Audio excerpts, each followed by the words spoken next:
Ранним утром 19 июня 1942 года над позициями советских войск беззвучно падал связной немецкий самолет «Шторх». За ним даже не тянулся привычный дымный след. Когда немцы в отчаянной атаке захватили место его падения, они нашли только одну пробоину в бензобаке. Немецкий офицер, который выбрался из рухнувшего самолета, был убит в перестрелке с советскими пехотинцами и не успел уничтожить портфель с секретными документами.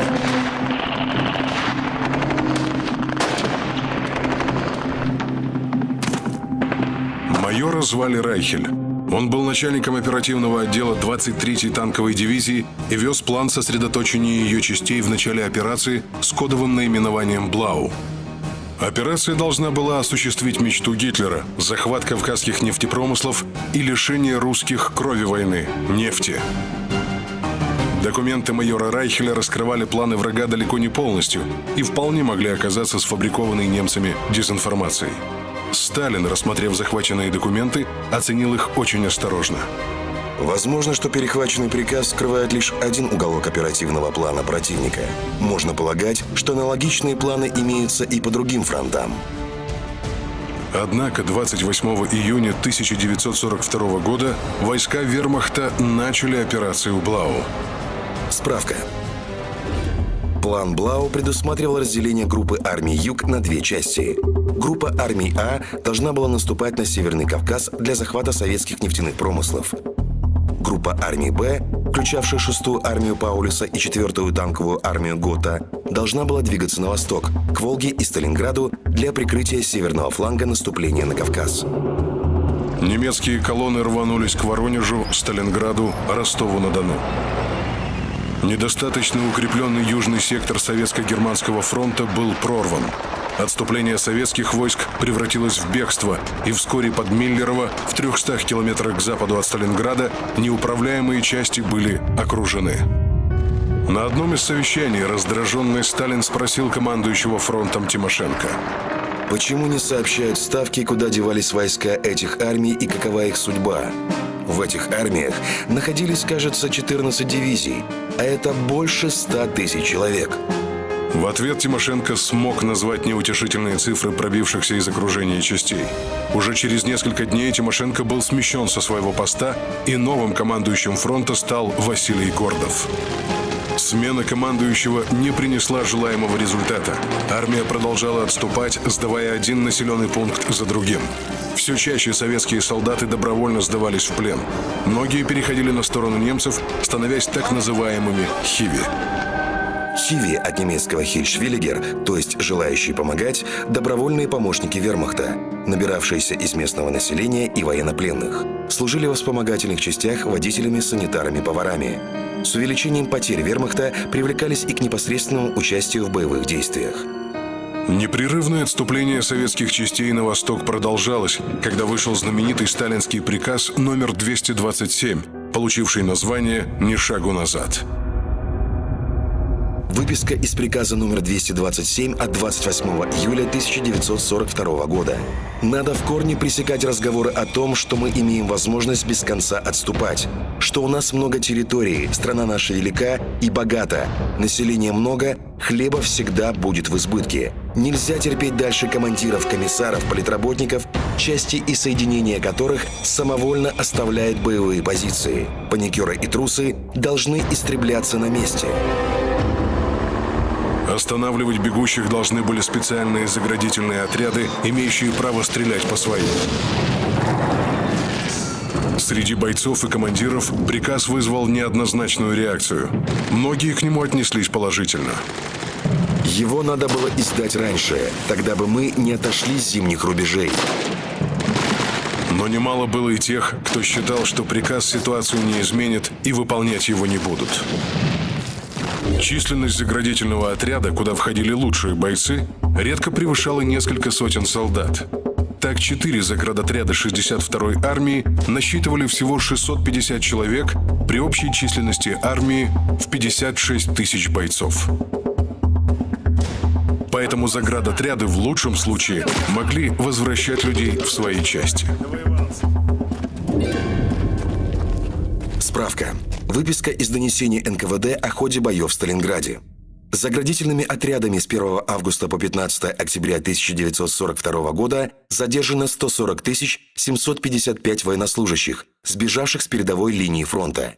Из них арестовано 3980 человек, расстреляно 1189, направлено в штрафные роты и батальоны 2961 человек, возвращено в свои части и на пересыльные пункты 131 094 человека.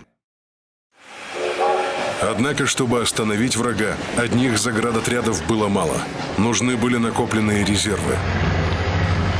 На востоке на железнодорожных станциях, заполненных войсками резервных армий, разнеслась команда по вагонам.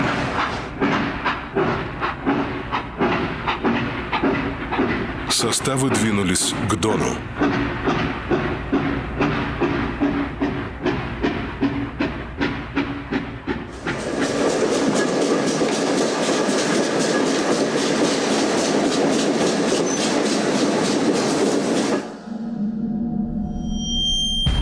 Немецкие части шли по направлению к Сталинграду. 6-я армия приближалась к Дону, но ее командующий чувствовал себя неуютно. Фридрих Паулюс с 1935 года занимал должности начальника штабов различных соединений. Один из авторов плана «Барбаросса», плана нападения и ведения войны против СССР. После смерти генерал-фельдмаршала Рейхенау стал командующим 6-й армией. Был одержим манией чистоты. Даже в разгар боев менял нижнее белье несколько раз в день. Штабной работник Паулюс скорее походил на ученого, чем на генерала. Он не стал таким же кумиром солдат, каким был его предшественник, ярый нацист Рейхенау, решительный и грамотный командир. Паулюса постоянно сравнивали с Рейхенау, и это его раздражало. Справка.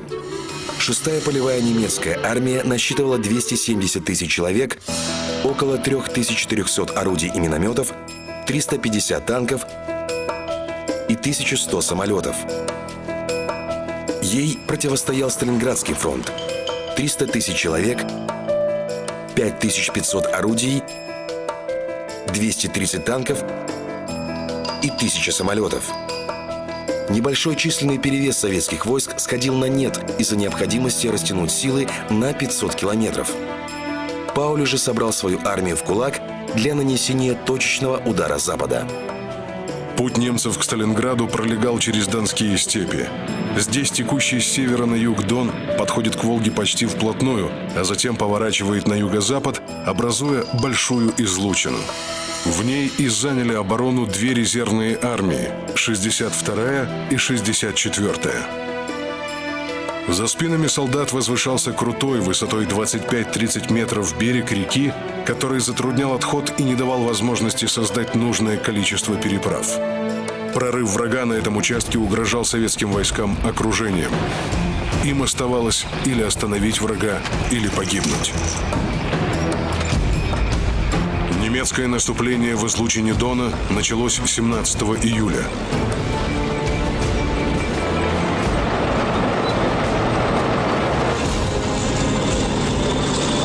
Вопреки ожиданиям, разгромить советские армии за несколько дней не удалось.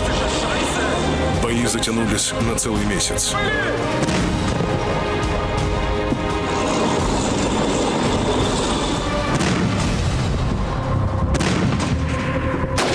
Мужество советских солдат, проявленное при обороне Дона, заставило немецкое командование пересмотреть свою стратегию на Восточном фронте.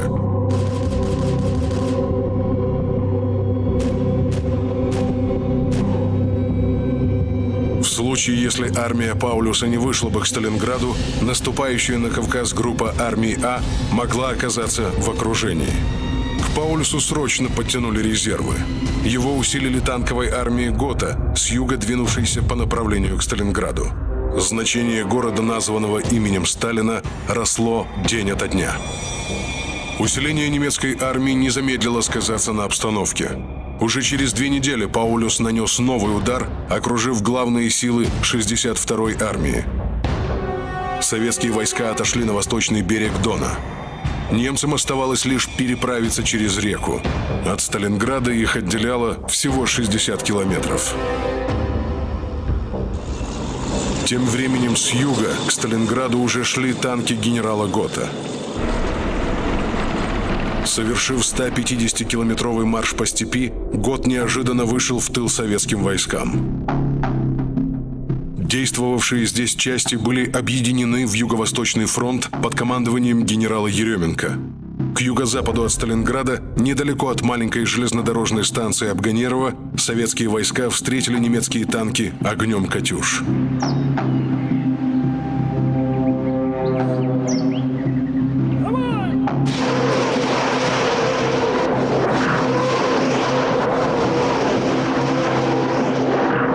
Еременко в докладе Василевскому.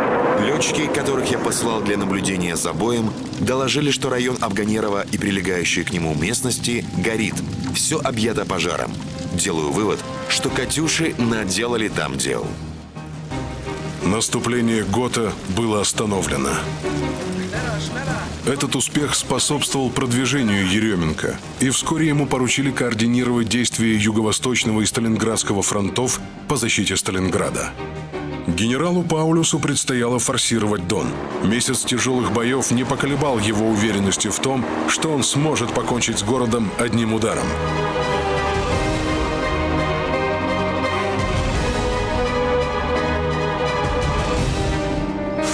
Ранним утром 21 августа на гладь Дона было спущено 112 десантных катеров и 108 надувных лодок, которые устремились к восточному берегу.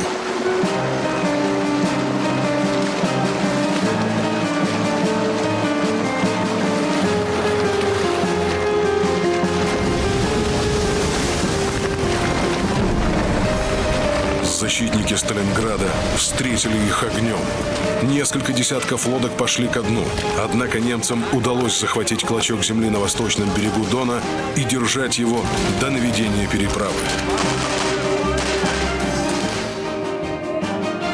Через день немецкие танки рванулись к Сталинграду.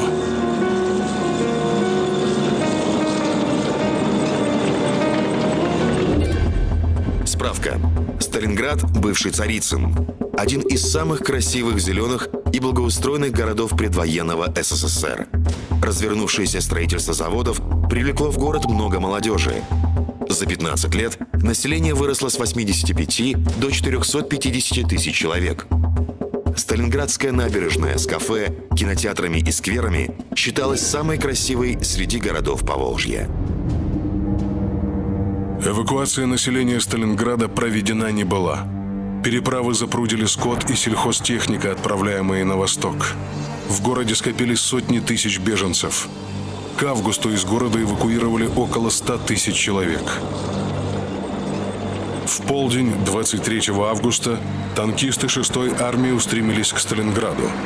Обгоняя танки с нарастающим гулом с запада, на город тучей надвигался немецкий 4-й воздушный флот, приветствуя своих танкистов воем сирен. Начался самый мощный за всю историю войны авианалет на Восточном фронте. Был ясный солнечный день, когда в городе прозвучали сигналы воздушной тревоги. Многие жители восприняли их как учебные. Лишь когда небо стало черным от немецких самолетов и батареи ПВО открыли огонь, население бросилось в укрытие. На город посыпались бомбы.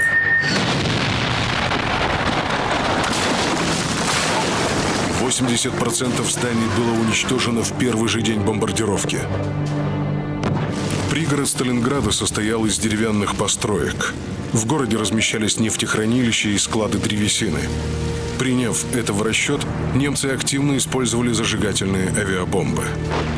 Высушенный августовским солнцем город вспыхнул, как порох. Потоки горящей нефти и бензина устремились к Волге. Река загорелась, а вслед за ней и пароходы на Сталинградском рейде. Справка. 4-й воздушный флот генерала Рихтгофена совершил в тот день 1500 вылетов, сбросил 1000 тонн бомб, потеряв при этом всего 3 самолета. В Сталинграде только за один день, 23 августа, погибло около 40 тысяч жителей. Жители, выжившие в бомбежках, покидали город. Кому-то удалось переправиться через Волгу, а кто-то ушел в оккупированные окрестные станицы. Были и те, кто остался разделить судьбу родного города. Когда танки армии Паулюса вышли к Волге, было около 4 часов дня. Подойдя к Сталинграду с севера, танкисты видели в бинокле лишь руины и пожары, которые просто некому было тушить. Казалось, что немцам осталось лишь войти в горящий город. Однако взять Сталинград одним ударом им не удалось.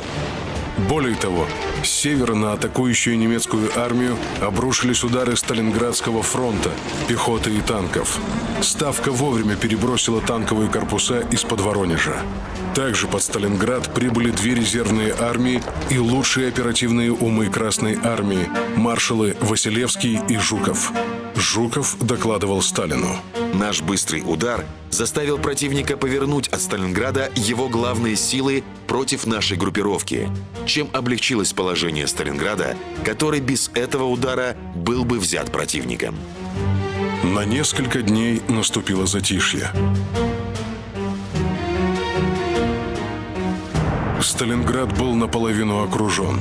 Защищающие его 62-я и 64-я армии оказались отрезанными от Сталинградского фронта и могли получать подкрепление и боеприпасы лишь по переправам через Волгу. С другой стороны, и немцы не чувствовали себя спокойно, отбивая удары Красной армии с севера и непосредственно из Сталинграда. Стало очевидным, что пока город будет получать подкрепление, его защитники не оставят даже руины. Первоначальный план, не предусматривавший захват Сталинграда, немецкому командованию пришлось срочно корректировать. Перед Паулюсом поставили задачу – взять город, ликвидировать переправы и занять оборону. Таким образом, прикрыв от Сталинградского фронта наступающие на Кавказ немецкие части. В немецких штабах захват города на Волге виделся делом недель. Однако 12 сентября, прилетевший в Винницу на встречу с Гитлером Паулюс, охладил пыл командующих. Его 6-я армия была уже не той, что в июле. За 2,5 месяца боев войска понесли значительные потери. Кроме того, теперь Паулюс должен был бросить наиболее боеспособные дивизии на оборону своего левого фланга, который протянулся от Дона до Волги.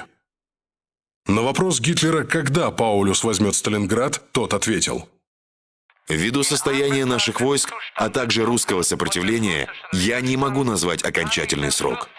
Напротив, я должен просить подкрепление 3 боеспособными дивизиями. Армию Паулюса вновь усилили резервами. К тому же ему передали 2 танковые дивизии армии Гота. Сталинград следовало взять немедленно. Защитой и надеждой города оставалась 62-я армия. Численность бойцов в дивизиях упала в 5-6 раз. В армии насчитывалось всего около полусотни танков. Несколько десятков поврежденных танков, которые еще могли стрелять, сделали неподвижными огневыми точками, вкопали в землю. Удержать Сталинград только этими войсками было, конечно, невозможно. И 9 сентября к городу направили стрелковую дивизию генерала Александра Родимцева. А 3 днями позже 62-ю армию возглавил новый командующий – генерал Василий Иванович Чуйков. Василий Иванович Чуйков. С 17 лет служил юнгой отряда минеров в Кронштадте. Во время гражданской войны в 19 лет стал командиром полка. Был награжден 2 орденами Красного Знамени. С декабря 1940 года находился в должности военного атташе при полномочном представительстве СССР в Китае. Чуйков прибыл в штаб армии 14 сентября, и в этот же день немцы пошли на штурм города. Им удалось найти слабое место в советской обороне. Позиции 112-й стрелковой дивизии. В ее полках из 2500 человек в строю осталось от 50 до 130 бойцов, а артиллерия состояла из 1 гаубицы и 1 пушки 3-дюймовки. Немцы прорвались к Мамаеву кургану и вскоре вышли к Волге, намереваясь захватить центральную переправу. Если бы это произошло, судьба Сталинграда решилась бы в этот же день. Дивизия Родимцева подошла к городу и находилась на левом берегу, когда немцы были уже на набережной и сосредоточили свой удар по причалам переправы. Чтобы дать возможность Радимцеву переправиться, Чуйков бросил в бой последние резервы, несколько уцелевших танков и 2 группы, сформированные из работников штаба армии. Заградотрядов уже просто не было. Все, кто мог стрелять, были на передовой, и солдат удерживал не страх, а понимание ситуации, обозначенной Чуйковым. «За Волгой для нас земли нет». Немцам удалось занять южную часть города, и 62-я армия Чуйкова была изолирована от 64-й армии Шумилова. Захват немцами огромного здания элеватора воспринимался как большой успех. Паулюс лично разработал нарукавную нашивку для своих солдат с изображением элеватора.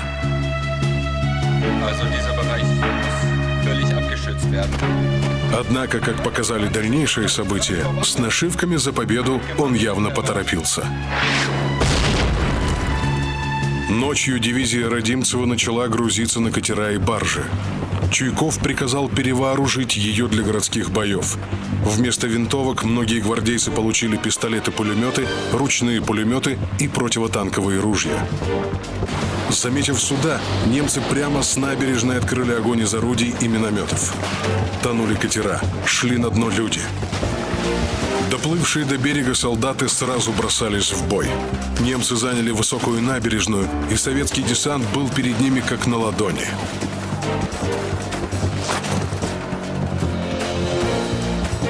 Перестрелка очень скоро перешла в рукопашную. В ход пошли штыки и саперные лопатки. В этой отчаянной атаке набережная была отбита, и гвардейцы бросились к мельнице номер 4, откуда немцы обстреливали берег реки. Красноармейцы выбили противника и оттуда, обеспечив защиту переправы. Радимцеву удалось оттеснить противника и захватить железнодорожный вокзал. К 19 сентября отбили Мамаев-Курган. В тот же день советское командование предприняло крупное наступление Сталинградского фронта на соединение с защитниками города.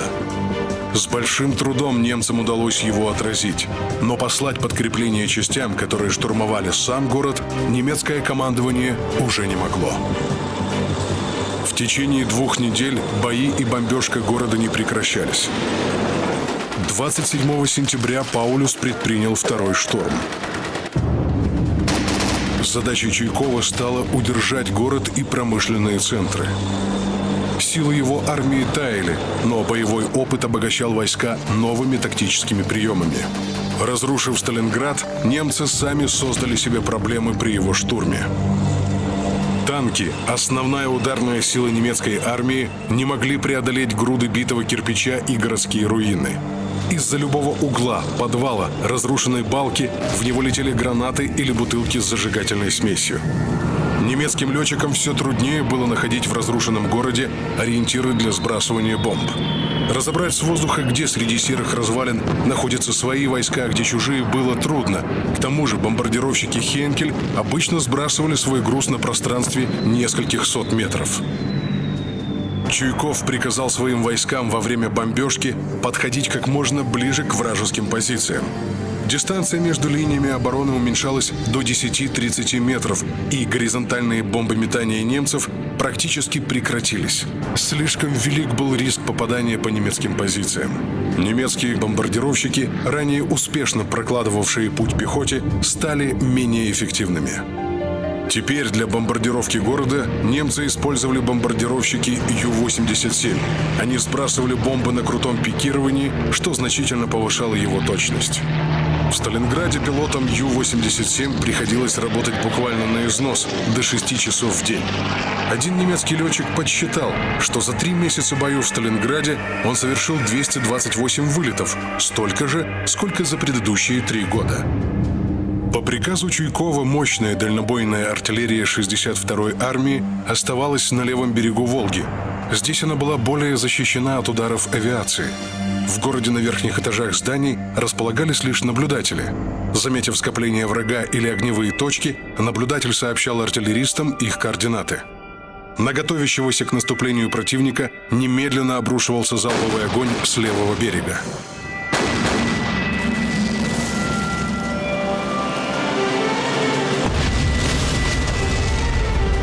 Важную роль стали играть снайперы. По городу можно было передвигаться разве что ползком. Чуйков потребовал от командиров всех рангов находиться на переднем крае боевых действий и поддерживать боевой дух личного состава.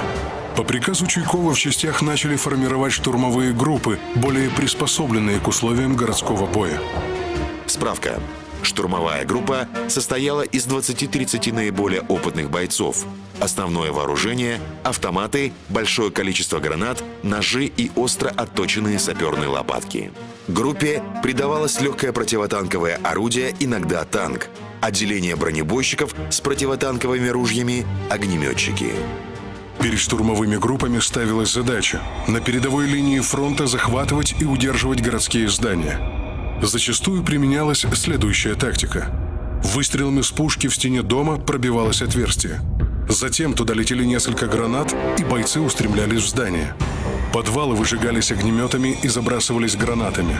Прежде чем ворваться в комнату, боец бросал туда гранату, а затем давал очередь из автомата. Некоторые здания напоминали своеобразный слоеный пирог. Первый этаж был занят советскими штурмовиками, выше находились немцы, а на верхнем этаже снова бойцы Красной Армии.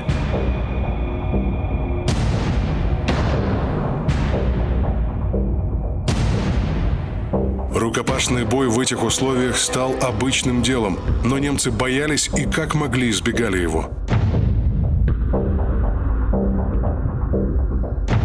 Отточенные саперные лопатки русских приводили их в ужас.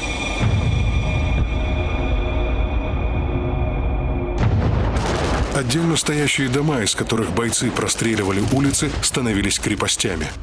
Вечером 27 сентября сержант Яков Павлов получил приказ осмотреть дом облпотребсоюза, стоявший в 100 метрах впереди позиций пехоты. Дом был прекрасным наблюдательным пунктом и хорошей площадкой для обстрела противника. Из него открывалась панорама города на запад, север и юг в радиусе километра. Красноармейцы очистили здание. Вскоре на помощь разведчикам Павлова прибыл взвод лейтенанта Афанасьева. Когда немцы осознали свою потерю и пошли в атаку, их встретили плотным огнем. За 58 дней последующих боев обороной дома руководили разные командиры. Но так уж вышло, что за зданием закрепилось имя сержанта. Первыми домом Павлова здание назвали артиллеристы, отмечая его на своих картах. Как дом Павлова он значился и в донесениях и приказах по армии. К дому проложили подходы, соединяющие с мельницей и с соседним зданием, захваченным лейтенантом Заболотным. По ним прибывало подкрепление. В стенах проделали амбразуры для ведения огня. Подходы к дому заминировали. Бойцы быстро освоились на новом месте. В квартирах осталось много вещей, нашелся даже патефон. Правда, уцелела лишь одна пластинка, но в перерывах между боями с немцами, которые предпринимали попытки любой ценой отбить дом, над руинами плыла музыка.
Штаб Чуйкова переместили на открытое место у огромных цистерн нефтехранилища.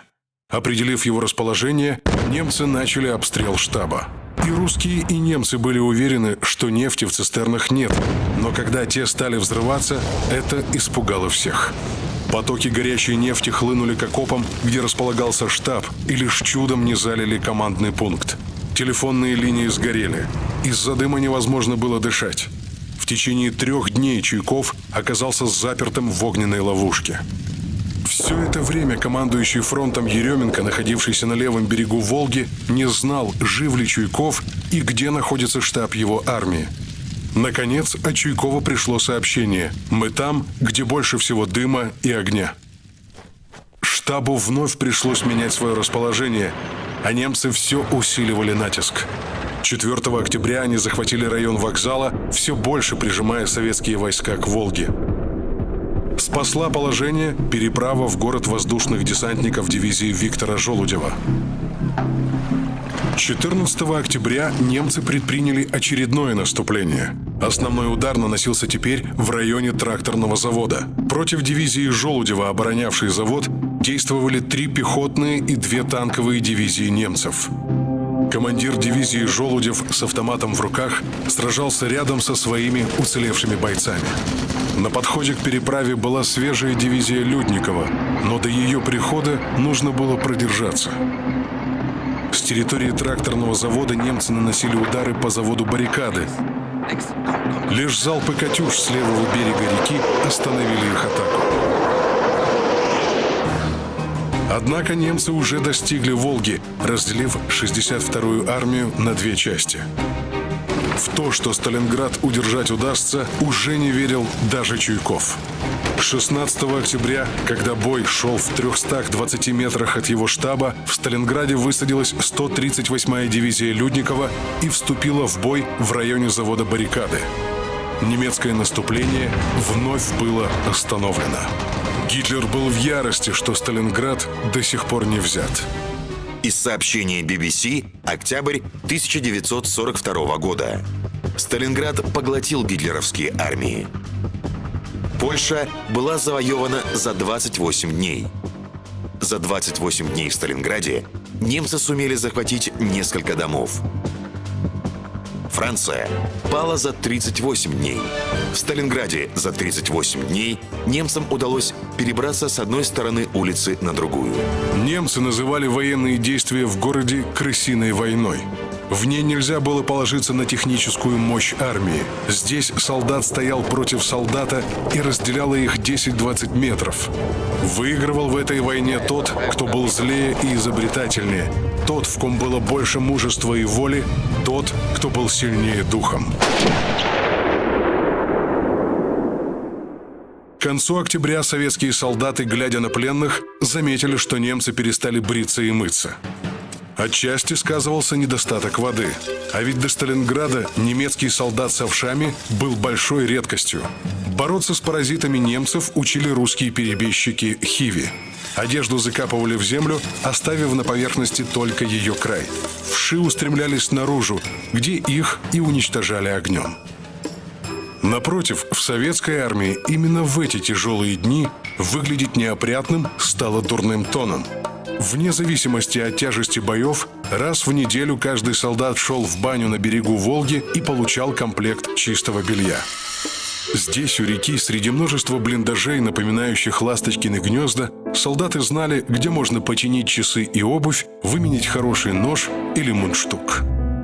Именно здесь появилась знаменитая фронтовая традиция. Один солдат мог подойти к другому, дотронуться одной рукой до своего кармана, а другой до кармана приятеля и предложить «махнем не глядя». Отказаться было нельзя.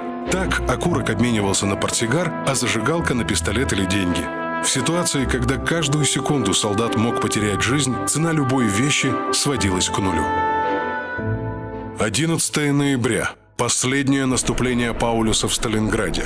У завода «Баррикады» немцы достигли Волги и окружили дивизию Людникова, разделив 62-ю армию на 3 части. 138-я дивизия, или как ее называли «Остров Людникова», 1,5 месяца в одиночестве защищалась в 200 метрах от Волги. Линия фронта проходила уже по городским кварталам. Переправы, по которым шло снабжение войск, находились под постоянным огнем и днем, и ночью. Вскоре Волга начала замерзать, и суда уже не могли доставлять в Сталинград боеприпасы и продукты. Лишь самолеты У-2, навьюченные как верблюды, сбрасывали мешки с патронами и сухарями. Парашютов не хватало, и груз часто просто сбрасывали с малой высоты. мешки с продуктами, ящики со снарядами ставили на плоскость и привязывали веревкой с распускающимся узлом. У штурмана вожжи. Он их дергал, и летел груз вниз, куда попадет. Но водку на парашюте бросали. Газ прибираем и кричим: «Иван, держи! Водка!» Летчики и штурманы делали по 12 вылетов за ночь. Однако обеспечить бойцов всем необходимым по воздуху было невозможно. Судьба последних защитников Сталинграда, казалось, уже была решена. Приближалась зима. От Балтики до Волги фронт обороны казался немцам неуязвимым.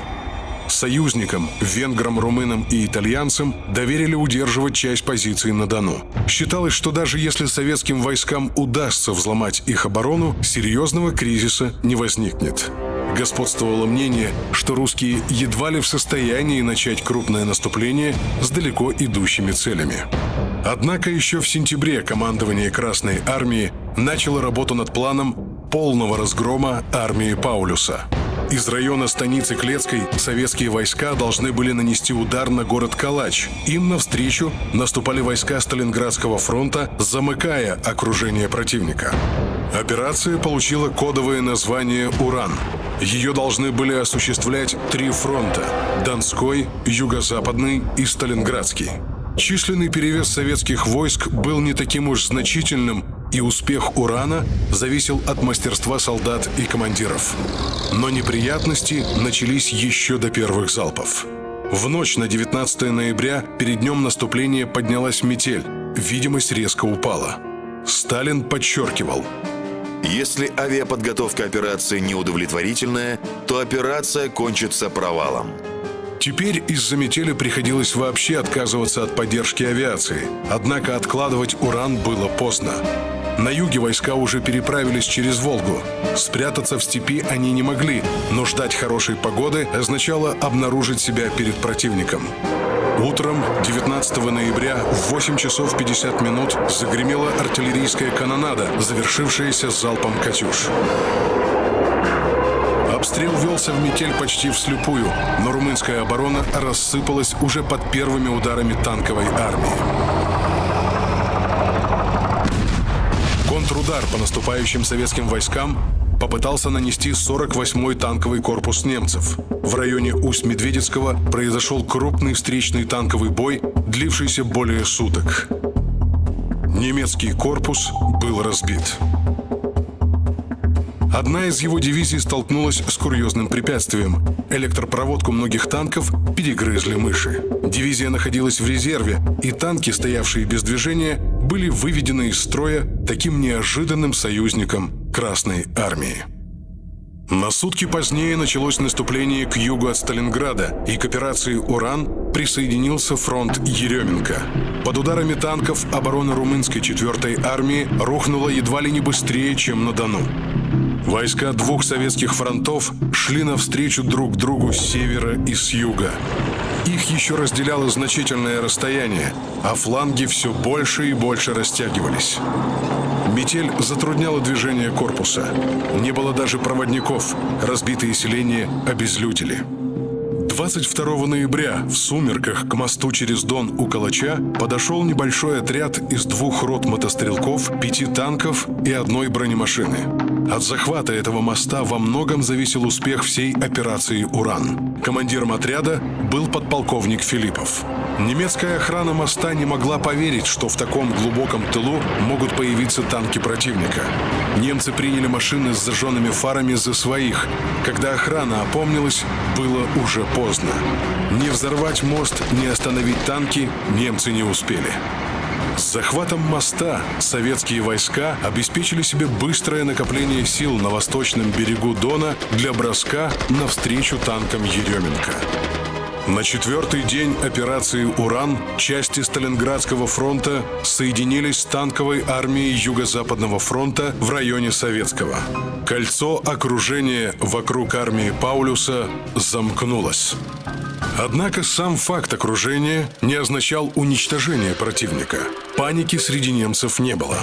Гитлер же заверял Паулюса: Армия может быть уверена, что я сделаю все, чтобы обеспечить ее всем необходимым и своевременно снять с нее блокаду. Окруженным немецким войскам предписывалось не отходить с занимаемых позиций. Однако, когда в штабе 6-й армии состоялось совещание командиров корпусов, большинство немецких генералов высказалось за прорыв из котла. Генерал Йеннике произнес роковую фразу. Рейхенау не стал бы медлить. Паулюс тут же зло перебил его. «Я не Рейхенау». Он стоял на своем. Необходимо повиноваться приказам.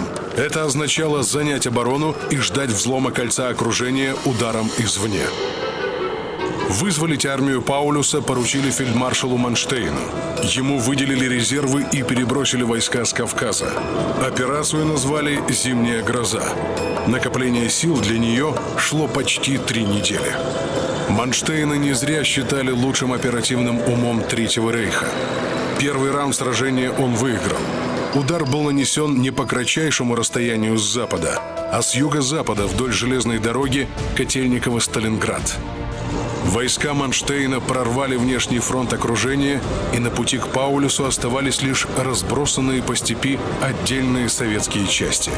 Сталин приказал немедленно направить против Манштейна резервную армию Малиновского, но выполнение этого приказа происходило медленнее, чем хотелось.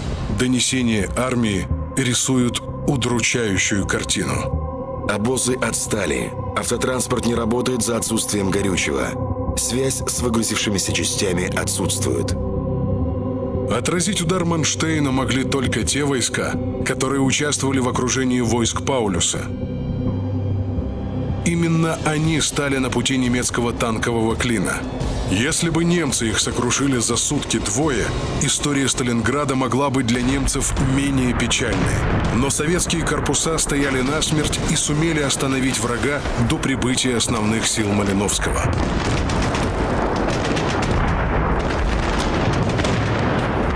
Начальник штаба Манштейна генерал Шульц пытался уговорить Паулюса пробиваться навстречу.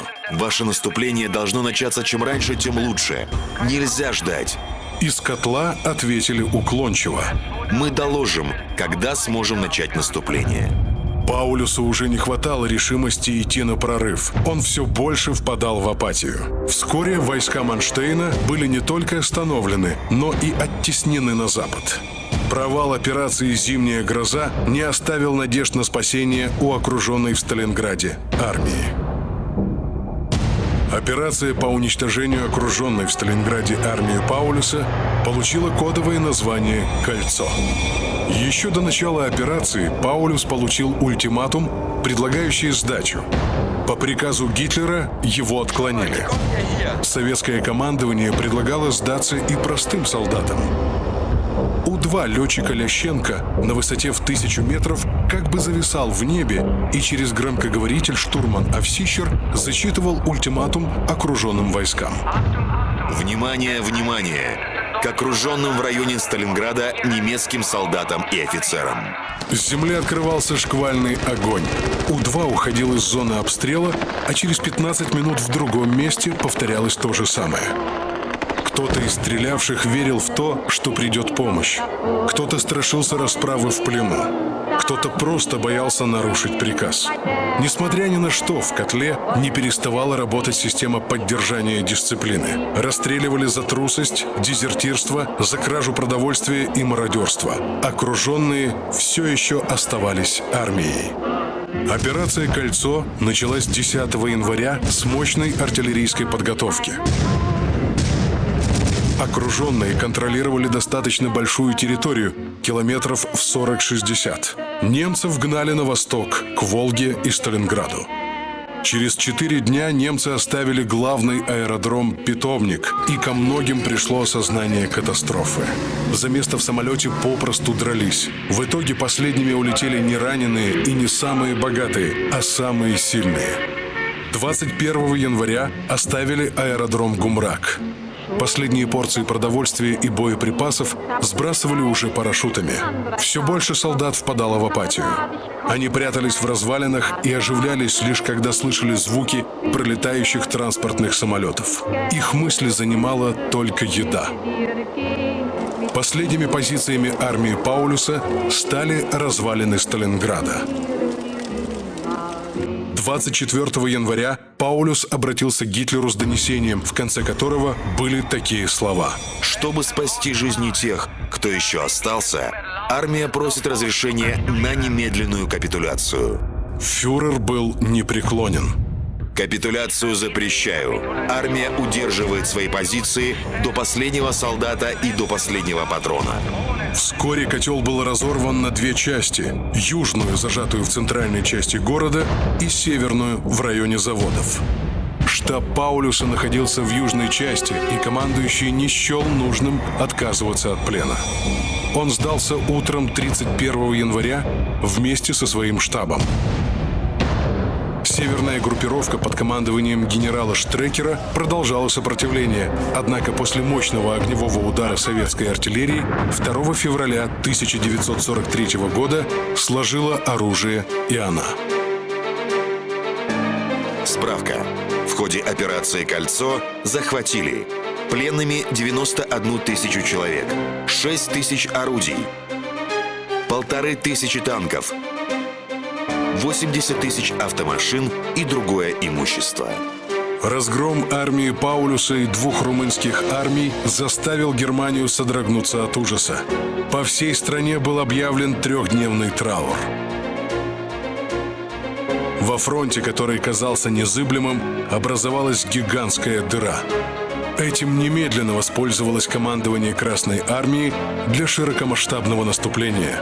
Последовательно пали итальянская и венгерская армии на Дону. Началось поспешное отступление немцев с Кавказа. До бакинской нефти Гитлер так и не добрался. К моменту, когда Паулюс капитулировал, советские войска уже вышли на позиции, потерянные летом. Зимнее наступление остановилось только в марте 43-го. Советские войска взяли Курск. Через несколько месяцев их ожидало следующее решающее сражение Великой войны.